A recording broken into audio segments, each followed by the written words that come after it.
Students, जय हिंद। अब आपके समक्ष मैं वीडियो सीरियल 17 लेकर उपस्थित हूँ।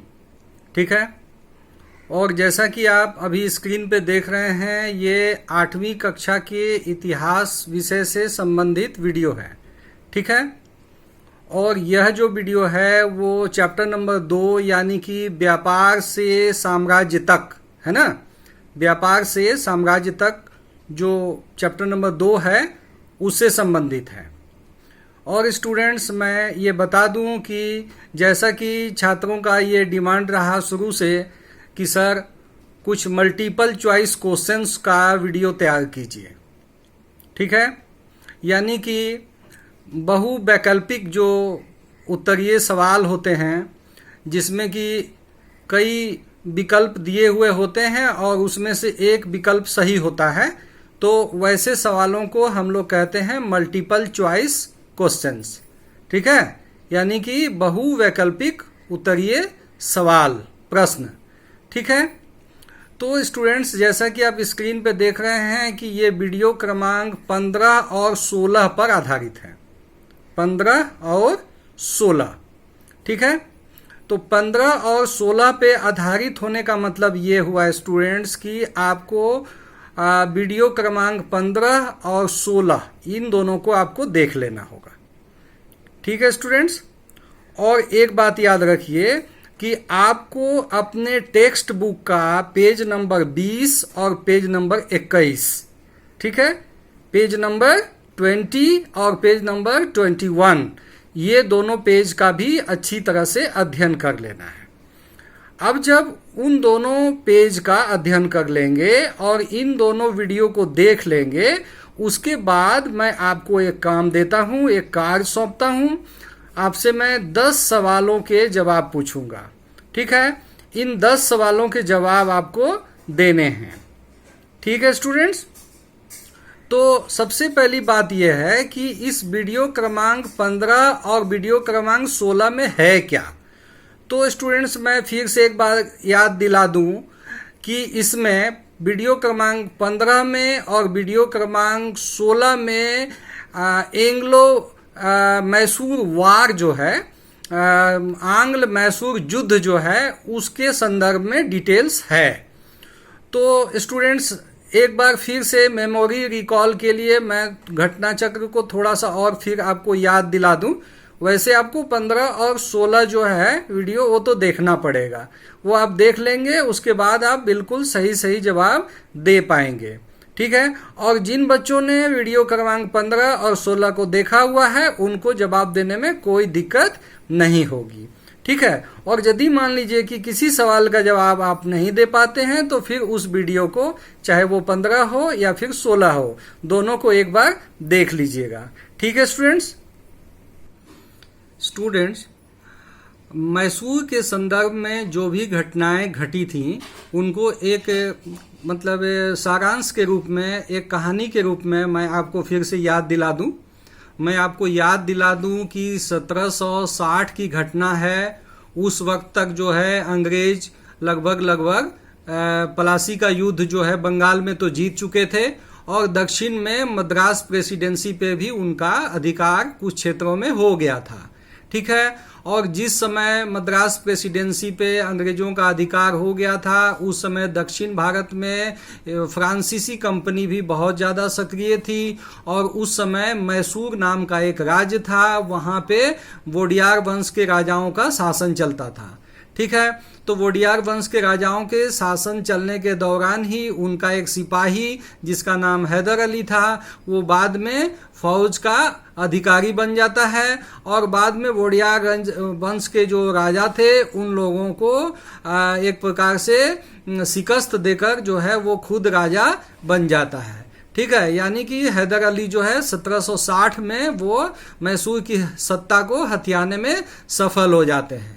ठीक है, और आपको मैं याद दिला दूं कि हैदर अली यानी मैसूर के जो पड़ोसी राज्य थे वो मराठा पेशवा थे उत्तर में, और उत्तर पूर्व में हैदराबाद के निजाम थे, दक्षिण में त्रावणकोर के राजा थे। त्रावणकोर के जो राजा हैं वो सब्सिडियरी अलायंस कर लिए थे और वो अंग्रेजों के साथी बन गए थे। हैदराबाद के निजाम भी जो हैं वो 1798 में वो भी सब्सिडियरी अलायंस करके वो तो सबसे पहले अंग्रेजों के साथ जुड़े थे, हैदराबाद के निजाम। ठीक है, इन बातों को याद रखिएगा। तो एक बार फिर से मैं आपको याद दिला दूं कि मैसूर और अंग्रेजों के बीच, मैसूर राज और अंग्रेजों के बीच टोटल 4 युद्ध हुए थे। याद रखिएगा 4 युद्ध, उसमें से जो 2 युद्ध था उसमें तो हैदर अली थे, है ना, और टीपू सुल्तान की जहां तक बात है कि वो चारों युद्ध में थे। और चारों में जो सबसे अंतिम युद्ध था 1799 वाला युद्ध, उस युद्ध में टीपू सुल्तान मारे गए थे, है ना। और दूसरे युद्ध में जो मैसूर का जो दूसरा युद्ध था, उस दूसरे युद्ध में घायल होकर हैदर अली भी मारे गए थे, है ना। तो कुल इसी तरह की जो है घटनाएं हुई थी उस वक्त।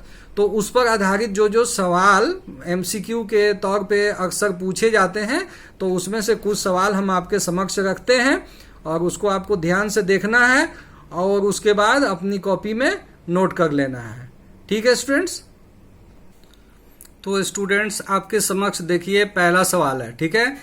इनमें से कौन मैसूर का पड़ोसी राज्य नहीं था? ध्यान दीजिएगा, कौन था नहीं पूछा गया है, कौन नहीं था, है ना। अवध, है ना, अवध जो आज का लखनऊ क्षेत्र है वो, हैदराबाद जो कि आज का तेलंगाना क्षेत्र है वो, है ना, पेशवा का राज यानी कि आज का जो महाराष्ट्र है वो, है ना, और त्रावणकोर जो कि आज का केरल राज्य का क्षेत्र है वो, है ना। तो आपको बताना है कि इनमें से कौन मैसूर का पड़ोसी राज्य नहीं था। ठीक है, आप अपनी कॉपी में इसको नोट कीजिए, इनमें से कौन मैसूर का पड़ोसी राज्य नहीं था। ठीक है, चलिए स्टूडेंट्स अब देखिए आपके समक्ष दूसरा सवाल है कि टाइगर ऑफ मैसूर, है ना, कि मैसूर का बाघ, है ना, किसे कहा गया है। पहला है हैदर अली, दूसरा है टीपू यानी टीपू सुल्तान, तीसरा है मीर जाफर, है ना। मीर जाफर भी आप याद कीजिए, जो वीडियोज मैं पहले भी बना चुका हूं उसमें जरूर ये नाम आया होगा, और चौथा है लॉर्ड वेलेजली, है ना। तो आपकी समझ से कौन है टाइगर ऑफ मैसूर, है ना, हैदर अली की टीपू की मीर जाफर की लॉर्ड वेलेजली। ठीक है, इस सवाल को आपको लिखना है स्टूडेंट्स। अब आपके समक्ष देखिए तीसरा सवाल है ब्रिटिश ईस्ट इंडिया कंपनी, है ना, ब्रिटिश ईस्ट इंडिया कंपनी और मैसूर राज्य के बीच, है ना, कुल कितने युद्ध हुए, है ना, कुल कितने युद्ध हुए। ब्रिटिश ईस्ट इंडिया कंपनी यानी अंग्रेजों और मैसूर राज्य के बीच कितने युद्ध हुए थे? 4 युद्ध कि 2 युद्ध कि 1 या 3, माने 1, 2 या 3 या 4, है ना, ये आपको बताना है। 4 हुए तो 4 बताना है, 1 हुआ तो 1 बताना है, 3 है तो 3 बताना है। ठीक है स्टूडेंट्स, देखिए आपके समक्ष एक और सवाल, इनमें से कौन सी संधि का संबंध आंग्ल मैसूर युद्ध से नहीं है, है ना। आपको मैं पहले भी बता चुका हूं कि हर युद्ध के बाद प्रथम एंग्लो मैसूर युद्ध, द्वितीय, तृतीय, है ना, 3 युद्ध के बाद जो है तीनों बार संधि हुई है। चौथे युद्ध के बाद संधि की कोई आवश्यकता नहीं पड़ी क्योंकि उसमें तो टीपू सुल्तान मारे जाते हैं, है ना। तो वो 3 संधियां आप याद कीजिए, और इसमें एक ऐसी संधि का नाम भी लिखा हुआ है जो कि एंग्लो मैसूर वार से संबंधित नहीं है। तो जो नहीं है वही आपका जवाब है। ठीक है स्टूडेंट्स, देखिए आपके समक्ष एक और सवाल है ना, टीपू सुल्तान ने इनमें से किसके सहयोग से अपनी सेना का आधुनिकीकरण किया था, है ना। सेना का आधुनिकीकरण करने का मतलब यह स्टूडेंट्स कि सेना में जो भी गोला बारूद, है ना, और उसके बाद नए नए तरीके से सिपाहियों को ट्रेनिंग देना, है ना, फौज को आधुनिक बनाना, मॉडर्न बनाना, इसको कहते हैं आधुनिकीकरण। आज भी स्टूडेंट्स आधुनिकीकरण का काम सारी दुनिया में चल रहा है और हमारे देश में भी चल रहा है। सेना का आधुनिकीकरण हर जगह होता है और आज भी हो रहा है। ठीक है, तो टीपू सुल्तान ने अपनी सेना का आधुनिकीकरण करने के लिए एक विदेशी शक्ति की सहायता ली थी। वो विदेशी शक्ति कौन थी वो बताना आपको। फ्रांसीसी कि डच लोग कि ब्रिटिश लोग कि पुर्तगाली लोग, है ना। किसका हेल्प लिया था टीपू ने, है ना, अपने सेना को मॉडर्न बनाने के लिए। इसमें जो आपका जवाब है वो पहले आप अपनी कॉपी में लिख लीजिएगा। ठीक है, क्वेश्चन भी लिखिएगा और आंसर भी लिखिएगा। स्टूडेंट्स देखिए आपके समक्ष एक और सवाल है, हैदर अली की मृत्यु इनमें से किस युद्ध में हुई थी? हैदर अली की मृत्यु इनमें से किस युद्ध में हुई थी? हैदर अली कौन है? ये टीपू सुल्तान के पिता हैं।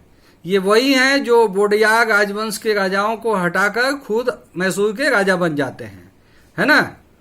तो इनकी मृत्यु हुई है, एक युद्ध में हुई है। तो कौन से युद्ध में हुई है? पलासी की लड़ाई 1757 में, कि बक्सर की लड़ाई 1764 में, कि सेकेंड एंग्लो मैसूर युद्ध जो हुआ था 1780 से लेकर 84 के बीच में, कि उसमें, कि जो फोर्थ एंग्लो मैसूर युद्ध हुआ था, चतुर्थ आंग्ल मैसूर युद्ध 1799, उसमें। तो किसमें हैदर अली की मृत्यु हुई थी ये आपको बताना है। ठीक है स्टूडेंट्स, चलिए स्टूडेंट्स अब एक और सवाल देखिए, टीपू ने इनमें से किन दो देशों में अपना दूत भेजकर, दूत मतलब मैसेंजर, है ना, जो संवाद को दूसरे देश तक ले जाते हैं, है ना, वो राजा का प्रतिनिधि होता है, दूत, है ना। तो टीपू ने इनमें से किन दो देशों में अपना दूत भेजकर उनका समर्थन प्राप्त करने की कोशिश की थी? पहला है तुर्की एवं फ्रांस। उस समय स्टूडेंट्स तुर्की को कुस्तुनतुनिया भी बोला जाता था, है ना। तो कभी कभी सवाल में ऑप्शन ऐसे भी हो सकता है कि कुस्तुनतुनिया और फ्रांस, ये भी हो सकता था। और दूसरा है पुर्तगाल और फ्रांस। तीसरा ऑप्शन है फ्रांस और इंग्लैंड। और चौथा ऑप्शन है चीन और जापान, है ना। तो इसमें से किन दो देशों में टीपू ने अपने प्रतिनिधियों को भेजा था सहयोग के लिए? आपको पता है कि दो युद्ध के बाद, है ना, दो युद्ध के बाद जो तीसरा युद्ध होता है, तो तीसरे युद्ध से पहले टीपू जो है अपने प्रतिनिधि भेजते हैं कहाँ? दूसरे देशों में भेजते हैं। तो किन दो दूसरे देशों में भेजते हैं वो आपको बताना है। ठीक है, और ये सारी बातें जो हैं या तो आपको बुक में मिलेगी, है ना, आपके टेक्स्ट बुक के पेज नंबर 20 और 21 में मिलेगी, या तो फिर आपको वीडियो देखना पड़ेगा, वीडियो संख्या 15 और 16। ठीक है स्टूडेंट्स, देखिए आपके समक्ष एक और सवाल है, सन 1789 में टीपू ने अपने पड़ोसी राज त्रावणकोर मतलब स्टूडेंट्स आज का केरल, है ना, त्रावणकोर पर हमला किया था। क्यों हमला किया था? उस राज्य को अपने में मिलाने के लिए, है ना। टीपू ने हमला किया था 1789 में, किस पर? त्रावणकोर पर, है ना। तो त्रावणकोर जो था वो किसके संरक्षण में था? संरक्षण का मतलब होता है प्रोटेक्शन, है ना। तो उसको प्रोटेक्ट कौन कर रहा था? डच लोग कि पुर्तगाली लोग कि ब्रिटिश लोग कि फ्रांसीसी लोग? कहने का मतलब ये स्टूडेंट्स कि जब टीपू ने हमला किया त्रावणकोर पर, तो त्रावणकोर के राजा की सेना तो थी ही, और दूसरे कोई और एक देश जो कि त्रावणकोर का सहयोग कर रहे थे, उसकी सहायता कर रहे थे, उससे भी टीपू को लड़ना पड़ा होगा, है ना। तो वो कौन देश था? उसको प्रोटेक्ट करने वाला देश कौन था, है ना। डच था कि पुर्तगाली थे कि ब्रिटिश थे कि फ्रांसीसी थे? ठीक है, अगला सवाल है स्टूडेंट, श्रीरंगपट्टनम की संधि किसके किसके बीच हुई? देखिए स्टूडेंट्स, मैं आपको बता दूं कि मैसूर वार में 3 संधि होती है ना। एक मद्रास की संधि होती है, एक मंगलोर की संधि होती है, एक श्रीरंगपट्टनम की संधि होती है। पहले युद्ध के बाद मद्रास की संधि, दूसरे युद्ध के बाद मंगलोर की संधि, और तीसरे युद्ध के बाद श्रीरंगपट्टनम की संधि, और चौथे युद्ध के बाद कोई संधि बंदी नहीं होती है, कोई ट्रीटी नहीं होता है। क्यों नहीं होता है? क्योंकि उसमें तो मारे जाते हैं टीपू सुल्तान, है ना। तो श्रीरंगपट्टनम की संधि किसके किसके बीच हुई थी? हैदर अली और अंग्रेज के बीच, टीपू सुल्तान और अंग्रेज के बीच, फ्रांसीसी और अंग्रेज के बीच, हैदराबाद के निजाम और टीपू के बीच। आप इसको ध्यान से देख लीजिए, है ना, और जो आपको सही लगता है वो जवाब आपको देना है ना। ये चारों ऑप्शन में एक तो सही जरूर है और 3 गलत भी जरूर है, ठीक है। तो आपको उसको देखना है। स्टूडेंट्स, अब आपके समक्ष देखिए 10वां और अंतिम सवाल, है ना। टीपू सुल्तान की मृत्यु इनमें से किस युद्ध में हुई थी? चौथे एंग्लो मैसूर युद्ध 1799 में, चौथा वाला युद्ध में। दूसरा पलासी की लड़ाई 1757 में। तीसरा की प्रथम एंग्लो मैसूर युद्ध 1767 से 69 में। की बक्सर की लड़ाई 1764 में, है ना। स्टूडेंट्स, प्रश्न देख के घबराना नहीं है। ध्यान से यदि आप लोग वीडियो को देखेंगे तो भूल नहीं होगी, ये तो निश्चित है ना। ये यदि आप ध्यान से देखेंगे तो आपको उत्तर ढूंढने में कोई दिक्कत नहीं आएगी, ठीक है स्टूडेंट्स। अब आपको उत्तर भी चाहिए होगा, है ना। उत्तर तो आपको चाहिए, जरूर चाहिए, है ना। आपका उत्तर भी मैं बता दूं। अब चूंकि आपने देख लिया है, प्रश्न को उतार भी लिया है, अब उत्तर सुनिए, ठीक है। प्रत्येक प्रश्न को आप ध्यान से देखिएगा, प्रत्येक प्रश्न को देखिएगा। कहीं क्वेश्चन नंबर 1 लिखा है, कहीं 2 लिखा है, कहीं 3 लिखा है, कहीं 4 लिखा है। स्टूडेंट्स, टोटल क्वेश्चन मैंने आपको 10 दिया है। कितना दिया है? 10। लेकिन क्वेश्चन नंबर 1 2 3 4 1 2 3 4 1 2 3 4 यही लिखा हुआ है ना। कहीं भी 5 6 7 8 9 10 नहीं लिखा हुआ है ना। तो जिस प्रश्न में 1 लिखा हुआ है तो इसका मतलब हुआ कि ऑप्शन नंबर 1 सही जवाब है, और जिस क्वेश्चन में 2 लिखा हुआ है तो ऑप्शन नंबर 2 सही जवाब है, और जिस क्वेश्चन में 3 लिखा हुआ है प्रश्न के आगे, प्रश्न के आगे, जैसे इसी प्रश्न को आप देखिए, क्या लिखा हुआ है? टीपू सुल्तान की मृत्यु इनमें से किस युद्ध में हुई थी, है ना। तो इस प्रश्न के आगे, टीपू के आगे क्या लिखा हुआ है? 1 लिखा हुआ है। 1 लिखा हुआ है तो इसका उत्तर हुआ क वाला, है ना। चतुर्थ आंग्ल मैसूर युद्ध में टीपू सुल्तान की मृत्यु हुई थी। ठीक है स्टूडेंट्स, आपको मैं उत्तर दे चुका हूं, लेकिन आपका उत्तर यदि आप खुद ढूंढें तो बढ़िया, है ना। और इसीलिए मैं सबसे अंत में उत्तर बताया हूं। तो ठीक है स्टूडेंट्स, अब जैसा कि आप फिर से देख लीजिए, ये वीडियो सीरियल नंबर हमारा 17 था, है ना। और 17 नंबर सीरियल जो है वीडियो सीरियल, वो वीडियो सीरियल 15 और 16 के बहुवैकल्पिक प्रश्न उत्तर पर के ऊपर बनाया गया था, है ना। तो मुझे जहाँ तक विश्वास है कि आप जरूर पढ़ाई कर रहे होंगे और इन मल्टीपल चॉइस क्वेश्चन के आप जवाब खुद ब खुद देने में सक्षम होंगे। ठीक है स्टूडेंट्स, ठीक है, जय हिंद।